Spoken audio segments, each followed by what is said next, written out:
Hello, everyone, and welcome to eWorld Weekly presented by ESTV. This is your one-stop shop for all things esports. Before we kick off our inaugural episode, I am Brock Vereen. I'm here on the ESTV team, former football player, but now happily living in the world of esports. And that man next to me is none other than Drew Bosley. Hey, what's up, Brock? That's right, I'm Drew Bosley. You can find me over in the world of Inside the Game, where we talk about everything in the world of video games. Yes, indeed. And speaking of the world of video games, we're going to be tossing it to you right now, discussing some video games. We're going to kick it to our ITG news desk, where you will see Drew once again and Shane Vereen, another member of this ESTV team. Boys, take it away. What's up, everybody, and welcome to your eWorld update. I'm Drew Bosley with Inside the Game. That's your friend and mine, ESTV host and NFL Super Bowl champ, Shane Vereen. Shane, what's happening, man?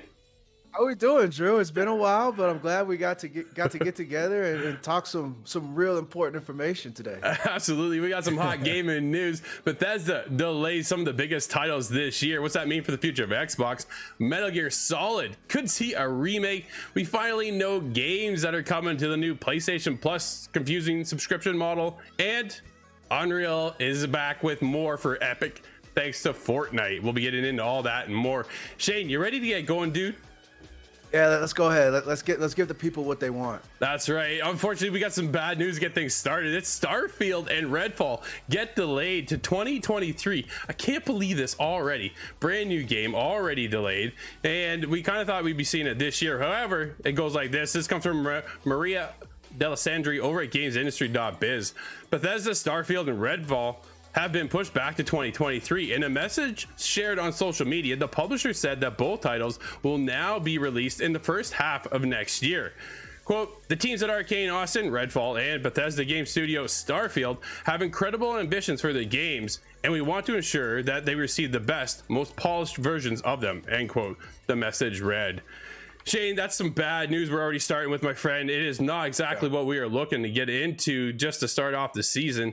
And that was the biggest title this year coming to Xbox. I think that's the biggest takeaway right there. This was the huge lineup coming for November 11th was the original release date for Starfield. Now we're moving into what kind of seems like an empty holiday season for Xbox. Now that Starfield's pushed, we were supposed to get Redfall sometime this summer. That's not happening now either. Redfall, if anything, was the one I would have expected to see pushed back, but now, dude, Xbox has nothing. What are we going to play this year for Xbox in the holiday season? Yeah, I know. I think this is a bigger hit for Xbox really than anybody else. I mean, I'm sad about it, and I know a lot of gamers are sad about it, but you know, November's a big month for a lot of companies, including Xbox, and not having this big release that has been talked about for so long. But the good thing is, I'm gonna try and be optimistic about this, Drew. Yeah, they're delaying the release to get it right. So I would rather have a company delay a release, and when the game comes out, it's done right, as opposed to a release on the day that they said. However, it's not quite good, it's glitchy, the graphics could be better, and now what we're seeing with this Unreal Engine, which we'll get into later, graphics and playability and smoothness are at an utmost premium. So I hope they get it right when it does eventually launch in 2023. No, absolutely. We definitely know the side effects of what happens when a game doesn't launch the way it's supposed to. You know, just take a look back at Cyberpunk 2077. It's one of the biggest, debunks of the century. We've never seen a game launch in such a state like that, to the point where even PlayStation pulled it off the store. So it's one of those things that they want to push it back a little bit. You know what? We can wait till early next year. I'm sure we all have lots to play in the meantime. They make the game right. Dude, if it's polished, we could be in for a banger of a game. But now let's take a look into then the future of the holiday season for PlayStation. If you get into that side of things, dude, we're gonna get God of War this year. They could take that whole holiday time frame from Xbox, right? You think on competition? Good news, maybe. It seems like PlayStation has really done things the right way and hasn't gotten too far ahead of themselves. Set up for a big fall. We all know, like I just said, November's a big month, and it's looking like it's going to be a PlayStation type of holiday. Maybe, but dude, you got some big news in the world of Metal Gear. What do we have? Yeah, so 1998 was the year that Metal Gear Solid first hit our consoles. and I was in 4th grade. Didn't know much about it. I had an Xbox myself, so I couldn't buy the game, but one of my best friends had Metal Gear Solid, and I cannot tell you how many times I would ride my bike to his house strictly just to play Metal Gear Solid on his PlayStation. Well, there is a rumor that it is coming back and that Metal Gear Solid is in the works. A remake of Metal Gear Solid is reportedly in the works. Unfortunately, the report doesn't have anything beyond this, and this is from Tyler Fisher at comicbook.com. The intel comes the way of a well-known industry insider and leaker, Account NGT. So, with that being said, we know that the original creator, Hideo Kojima, is not technically a part of it right now. This is merely a rumor, but it comes from a very reliable source. Yeah. And for me, it's enough to get me excited. I mean, I know I might get let down, but why not? Why not get excited for this? Because with the way video games are now versus 1998, Metal Gear Solid in today's systems, you can't miss. They won't miss. It's something we've been looking for so long, right? Now that Hideo Kojima has actually left Konami, we're not going to get another Metal Gear. I was shocked to see this news even pop up at all. The fact that they're looking into a remake. Somebody out there is doing this. And you got to think it's got to be on the PlayStation platform. It's got to be, if you're going to give it to one studio, no studio remakes games better than Blue Point. Hands down, they crush every single remake they've ever done, and they can keep that ball rolling. They said they're working on a very popular IP. No news is given otherwise, Shane. So you got to think maybe if this rumor turns out to be true, Metal Gear Solid, Blue Point, PlayStation 5. Yo, man, we're into something here. Yeah, that might be what it takes to get me to finally buy my PlayStation 5. I'm just too comfortable on my PC. I need something to make me move. I think that game could do it, especially if it's done the right way. In your opinion, I know this is a rumor, but how many years do you think that it will take that we should be waiting for this? Honestly, if this is just a rumor that's starting now, it depends on how far along they're really in production, right? Normal games now these days take at least 5-6 years in full production to get out and developed and then into the real world kind of scenario. If we're early, we're probably another 4 or 5 years out, probably, I guess. Yeah. So we're not going to get it anytime soon. What we're going to get is probably at the end of the PlayStation life cycle is kind of what I'm seeing, right? We're kind of heading into that second year of PlayStation 5. So you give us another 5 years, right? You're kind of getting on the end of that scale now. And that's when you kind of start to see some of these games really come out and they start to shine. And then if you have Metal Gear, and if you're able to even to announce that, if you can announce that now, Shane, just announce the fact that you are even working on it. That would just get all the fan base. Everybody's going to run out, get the next PlayStation. But Shane, if that's not enough for you, maybe the all new PlayStation Plus lineup will help you for that new PlayStation subscription. Because it's Talk to me. What do they got? What we got going? Okay, first of all, it's confusing. So I didn't write this, man. This is the way it works. So if you haven't known what's going on in the world of PlayStation, what's happening is that they've restructured the PlayStation Plus subscription, right? They brought out 3 new tiers launching on June 13th. We have the essential, they have 3 tiers: the bottom, the middle, and then the top, right? And the top being the premium. I can't remember what the middle one was because it really doesn't matter. They should have had, they should have done 2, one at the bottom and then one at the top, and it would have cleaned up everything. But everybody's like, okay, which one do I want? And whatever. Here's some of the games. Let's get into it, man, because we're gonna get Days Gone is coming over, which is pretty cool. That's a good game, right? I love that game. I thought it did well. The fact that we're not going to get a sequel is a little disappointing, but that's a whole other story.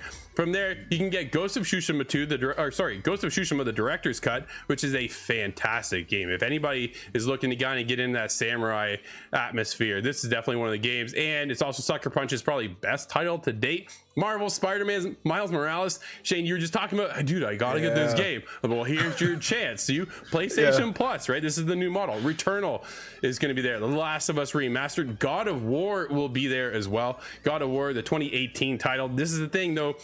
If you compare it to Xbox, you're not going to get day and date releases, right? So we'll get on to that discussion here in a second. Uncharted, the Nathan Drake collection, Uncharted 4, A Thief's End, Lost Legacy is there as well. And then they even have classics they're bringing over.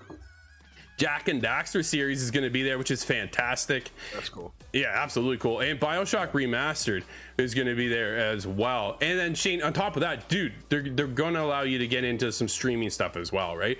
Big push now is getting into that cloud atmosphere and streaming. The biggest downfall from all these things is people are talking about, is this the Xbox Game Pass competitor that we were hoping to get from PlayStation? Is it really? No, it's not. I think they do have something here. I do like that they're up in their service a little bit. If you go in at the Essential, which is the base model, right, it's still what you're used to as a PlayStation fan. If you have PlayStation Plus, nothing changes for you. It just changes the title of what that subscription looks like. And then from there, they have the middle tier and then the big tier. The big tier allows you to get into game trials, allows you to get into streaming and a bunch of games, right? So it's a fantastic deal, but it's not you're not going to get Horizon Forbidden West on day one. Instead, what you get is a 2-hour trial of Horizon Forbidden West.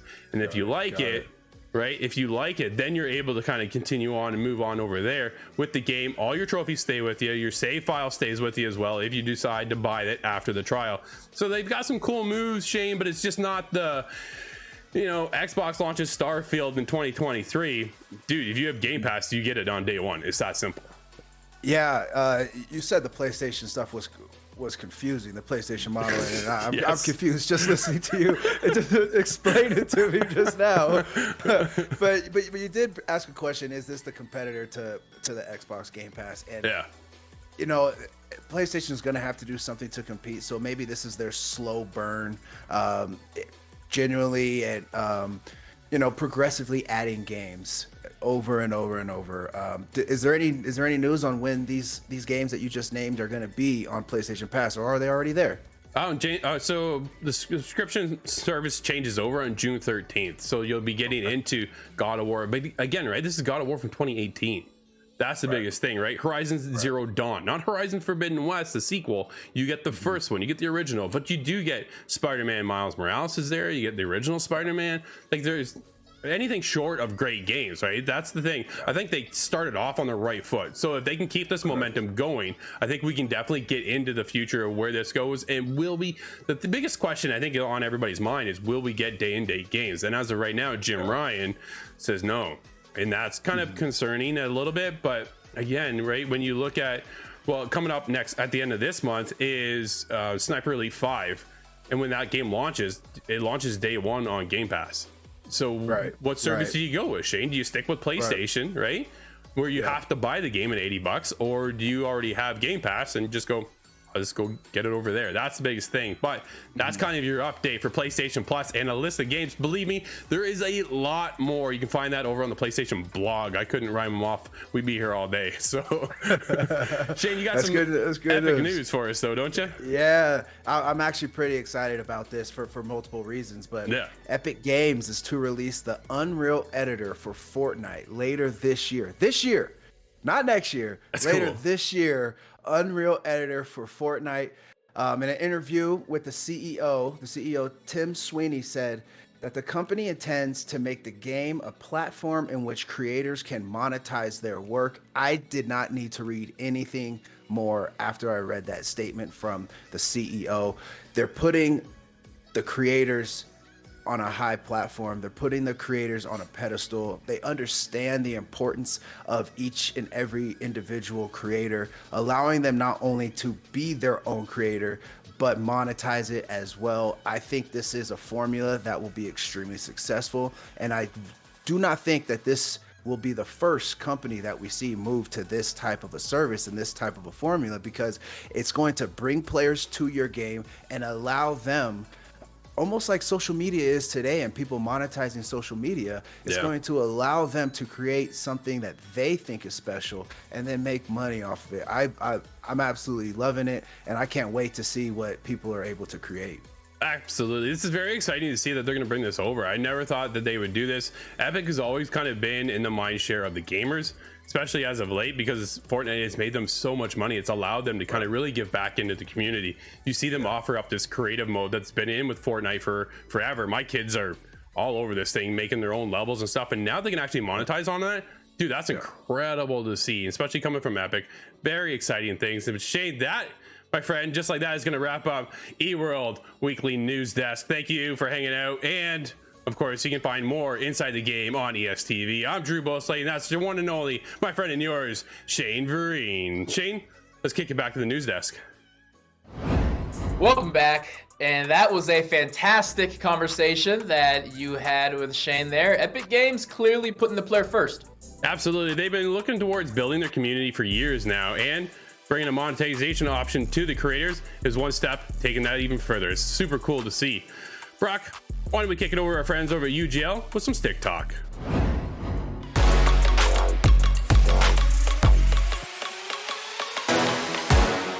Stick talk intro.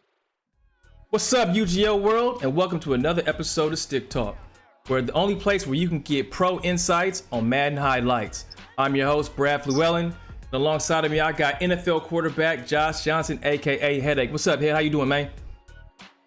Brad, what's up with it, bro? We Man, that's all. tonight. So we got pro insights not only from an NFL quarterback, but we also got pro insights from a pro Madden gamer, Mr. Mark Bam Samuels himself. What's good, Bam? How you doing? Going on? And good to see y'all. Good to see you brother, too. what's Good to see you happening? too. So yeah. So all right, fellas, you know the format, you know the rotation, you know how we do it here on Stick Talk. I'm gonna basically run down some situations. We gonna catch a play, and we gonna pick your brain. Josh, you the NFL QB. Bam, you the Madden Pro. This should be a good show. So all right, here we go, fellas.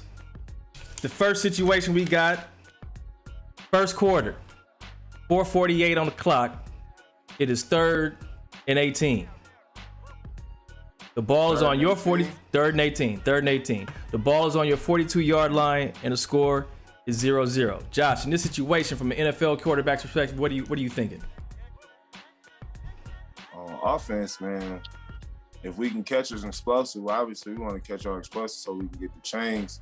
But most defenses probably gonna play soft. You might have a few coordinators every now and then that's gonna try to blitz you or something. But you want to put the ball in play, obviously, and then see what happens. At worst case scenario, be able to get the punt team on the field, and then be able to pin the offense on the other side, flip the field. Got it. Bam. You got the situation, man. What you thinking, man? 3rd and long on 42. All right.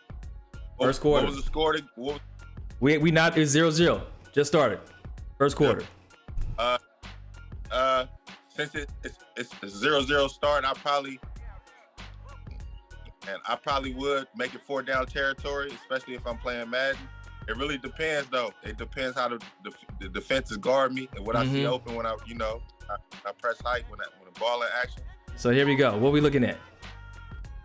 So right now, I don't even like the defense they looking like, because it ain't the only thing they could be playing to get themselves a chance is 2-man. But the way they outside corners is lined up, they ain't playing 2-man.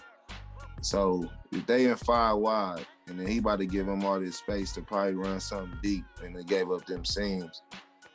To me, this defensive call don't make sense right now based on the situation. And you playing cover 3 fire zone to the right, and you got your corner got to cover 2 seams with your safety hanging backside. You feel me? That's not a good situation. That's a defense you want to call like 1st and 10 or something, early downs when you ain't trying to get 18 yards. You thinking they about to call a run or something. What I see is, the 5 wide set. So, all options are going to be available. You know what I mean? It ain't no press out there except for look like the slot corners. So when I'm pressing, or what I'm looking for is like the video look, the quick seams look like it's going to be open, and you trying to tear a chunk at the 3rd and 18. So I'm going to look quick up the field when I press height. You can roll it a little bit, Brad. There you go. Right there. So those first seconds, you see it look like 4 verts. It look like a slant coming from the left side, the inside slide or something like that across the field. But that right seam too open. It ain't nobody covering that spot. Like Josh said, they sent that right side corner. My eyes will really see that like instantly on the height. So you on it. You on it. As soon as you say hike, you own it. You see that. Yeah. No, for sure.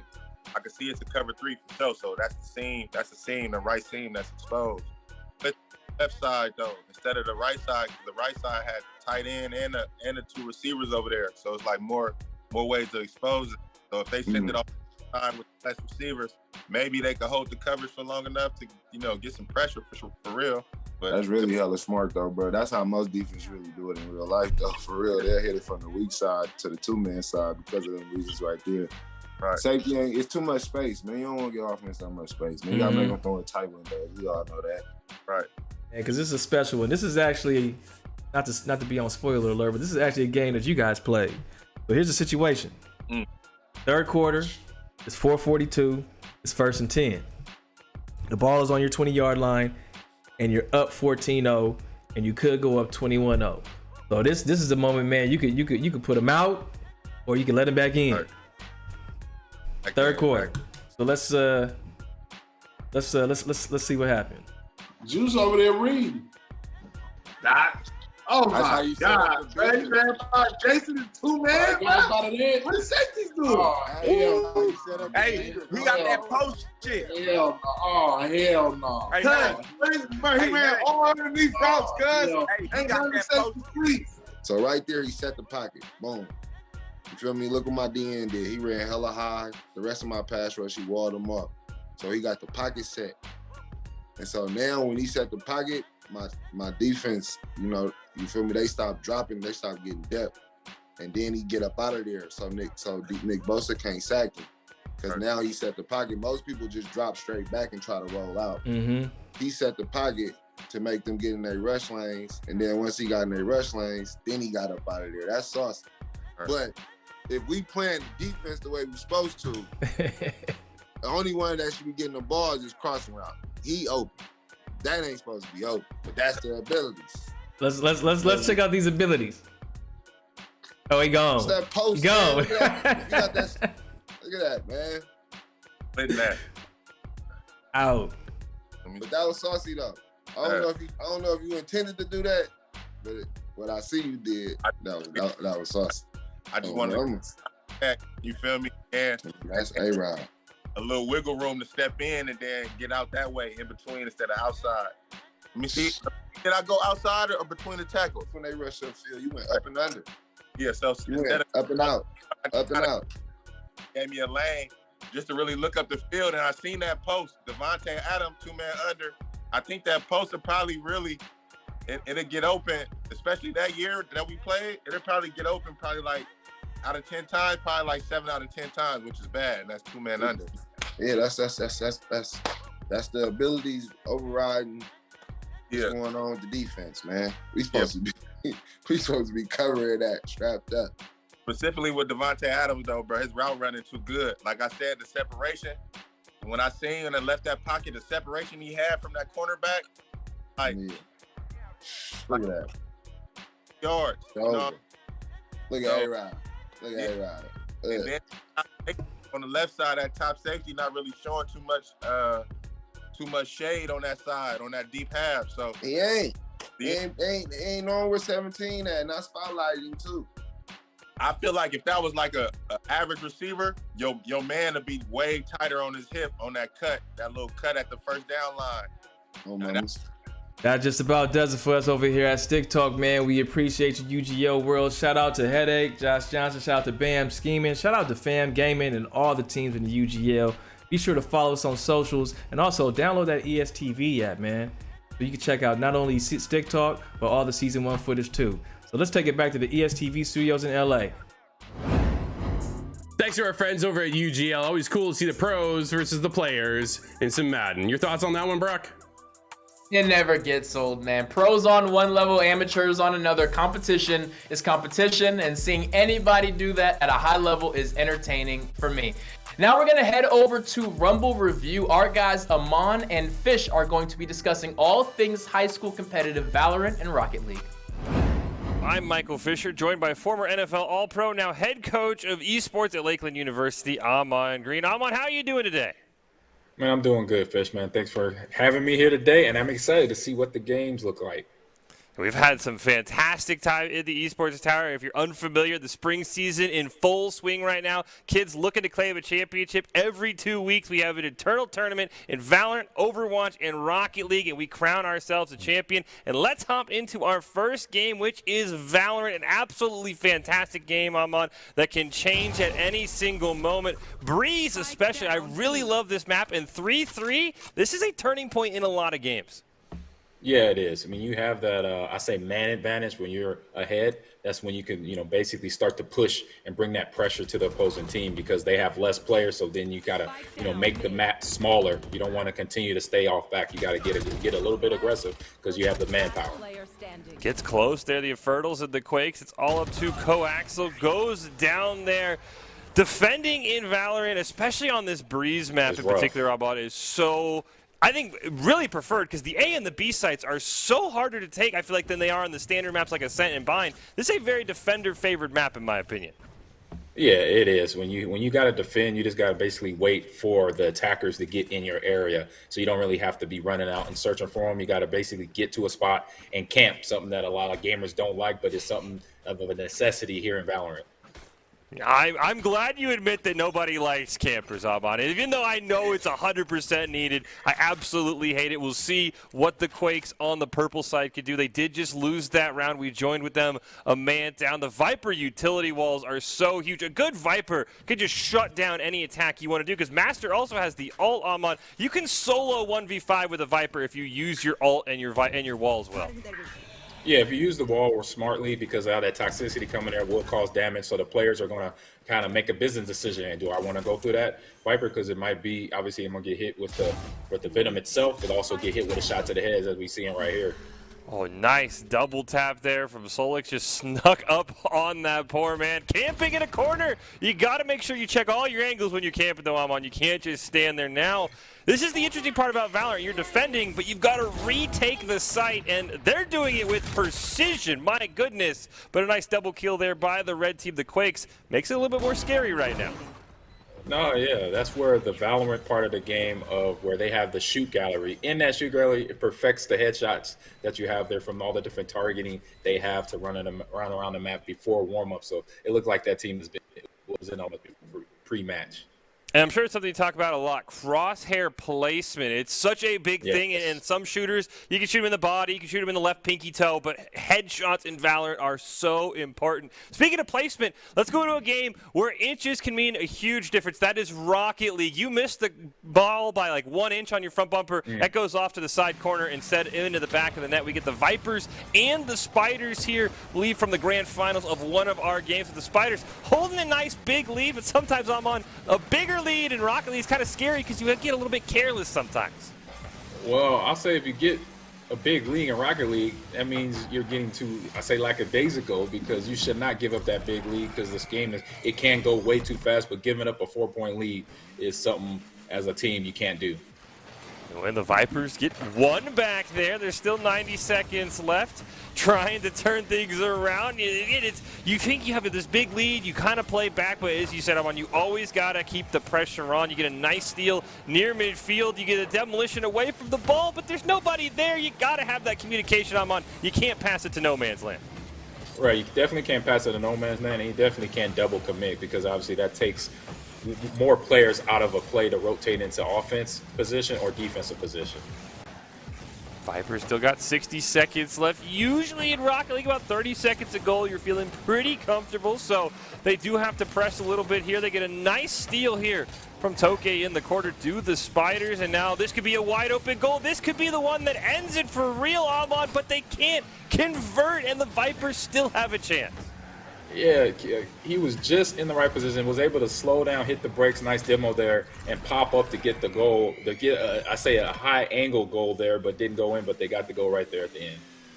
Now it's a 5-3 lead for the Spiders. Get a little bit nervous here, Amon, because, again, you blow that big lead, it's a best-of-3 series. You have to play more games. Oh, no, the crossbar, but they get it. Now we're in complete meltdown territory, Amon. 5-4 here all of a sudden. Yeah, so two goals in a row, 3 goals in a row right now. Definitely you have that pressure put back on you, and you're not thinking the mindset you should be in right now. So you're kind of flustered in your game. So the trick is for that team that is, giving up the goals, is to get that mental back together so they can finish the game strong. Spiders did end up hanging on to win that game, but it was a lot scarier than I first thought, which speaks to the resiliency of the kids on the Vipers. I will say, you get down 5-1 sometimes. It was already match point. You're like, we'll try again next week, but a fantastic job. Well, Amon, do you ever find yourself, you sit at home on a weekend, wishing you had more esports content at the tip of your fingers? Yes, I did, Fish. All the time. I want more. Give me more video games, please. I got you. If you want more video games, the ESTV Plus app is the thing for you, Amon, or anyone who's sitting around the house and you're like, man, I just want to watch more esports. They have the largest esports video library. You can watch any game, anytime. Plus, it's a great way to stay up to date on the Esports Tower Rumbles. And, Amon, they can also stay up to date on your podcast as well, I'm told.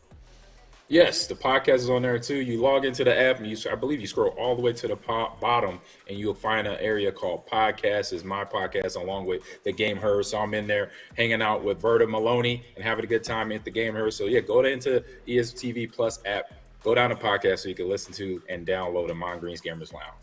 There you go. You want to stay up to date with Amon. You want to stay up to date with the Esports Tower Rumbles ESTV Plus app. You can find it on Apple or Android Play stores. Now on to our final game, Overwatch. I know there's a lot of hype. The Overwatch 2 beta is about to be announced, so we're going to go from 6v6 to 5v5.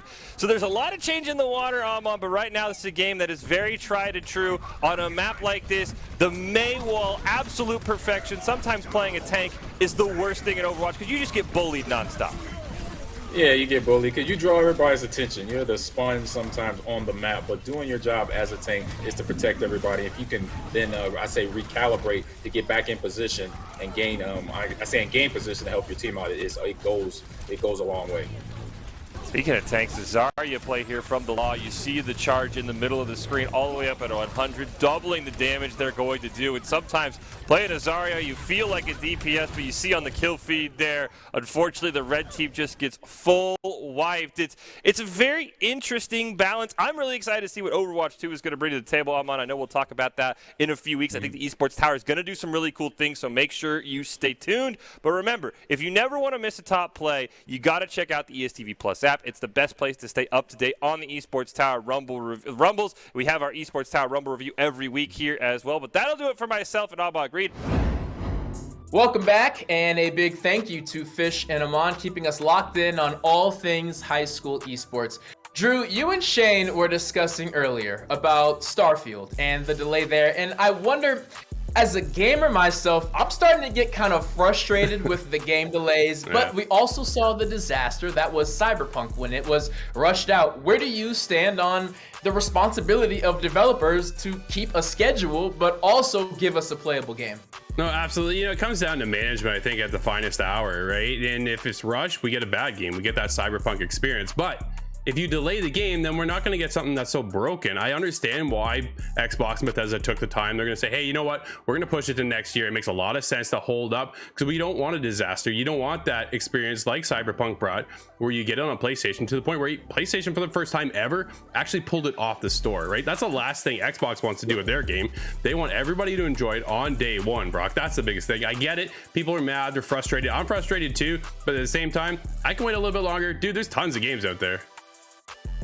Tons. And I always go to Rockstar, right? There's 5-6 years between games, but there's a reason why Grand Theft Auto is still one of the most played games. There's a reason why Red Dead Redemption 2 still has a fan base. They took their time and they delivered a quality product. I understand that you want to strike while the iron's hot. You build up hype for years and years, and when that date comes, you're thinking we have to give them something, but I feel like Rockstar's figured it out. I think they have, but they've gone a little shy lately with Red Dead Redemption 2's online community, right? We haven't seen anything in over a year. That's the biggest flop, but their big money maker, like you say, dude, it's GTA. GTA Online continues to grow year over year. And that thing is like over a decade old now. So where do you want to put your money? You put your money where it's making you more, right? You go right to GTA Online, and it's still there. They just put out their earnings call, $370 million just on GTA 5. Makes a lot of sense to me. I was playing GTA 5 in college back in 2013, and I'm still playing it now. There is a reason. So yes, gamers, it's frustrating. I'm frustrated, but be patient. Hopefully, it will always be worth it. And that will do it. So on behalf of Drew Bosley, I'm Brock Vereen. This has been eWorld Weekly, and we will see you next time.